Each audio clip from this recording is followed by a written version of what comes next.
everything changes. The context point is both a lever and a lens.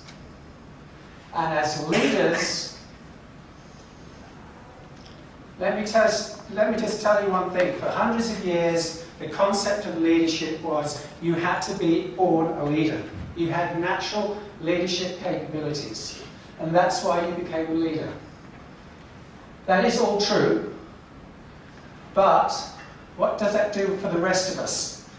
Yeah? The guys who are not Superwoman and Superman, what do? Steve says, education. You can actually learn how to be a leader. And I'm going to teach you this right today that you can apply tomorrow. Content, context. Change your context and you will transform your organization. Change the context from a past perspective to a future perspective, you will change your organization. Now, here's the very difficult bit. It is almost impossible for us to know what our current context is. It is really difficult because we're like fish in the sea. We don't know there's water.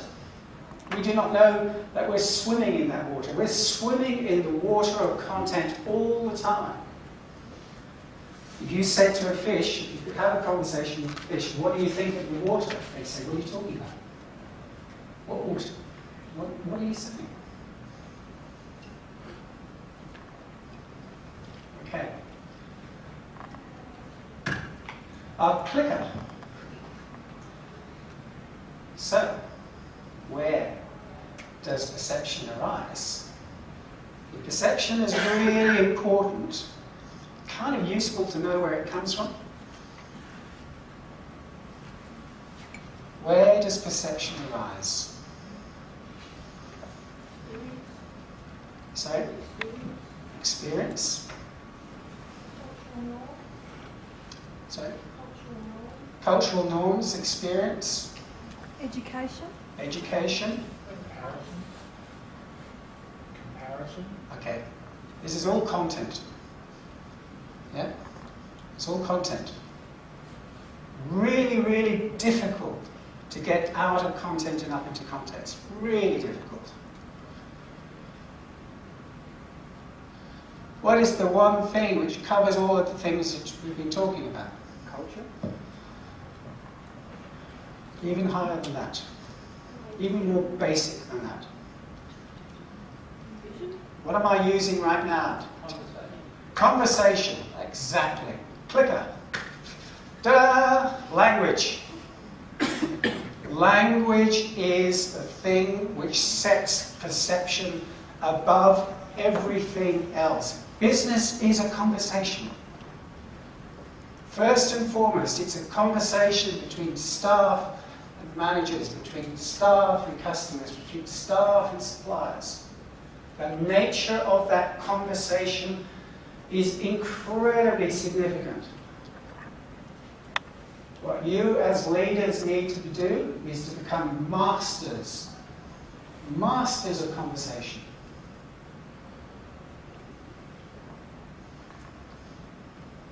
So what are the three components of conversation? Speaking, statements, saying stuff, yeah. What's the second component? Listening, fantastic. One third part? Questions. That's it. Conversations consist of questions, listening, and statements. As leaders, we get really, really good at asking questions that matter and then listening for the answers. Because as Steve says, you cannot do it all yourself. You simply can't, unless it's a corner store. So, we get really, really good at asking questions which really matter. And there are 6 open questions that we can ask. What, how, where, who, when, and why. And if we ask all of those 6 questions, we'll probably get a pretty good picture of what's going on. And what's the most challenging question of all? Why? Yeah. So you never start off with why. Why are you doing that? You can always ask a why question as a what question, or a how question. So, I gave the title of this presentation Sideways Leadership. Why do I call it sideways leadership? Because if you have a goal, you're going to have some challenges about getting there, aren't you?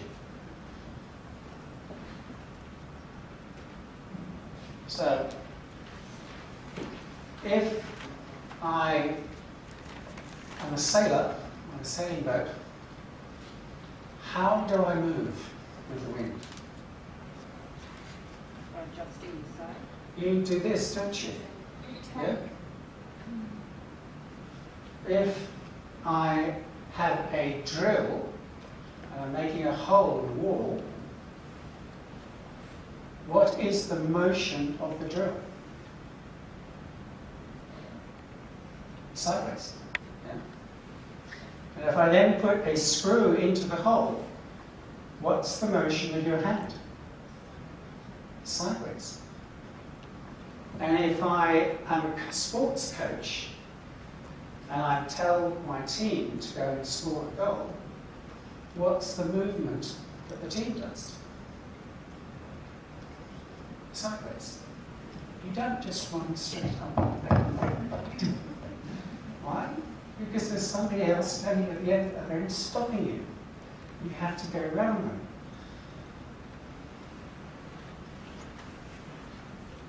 So I'm now going to ask Ivan, who is probably the best personal fitness trainer in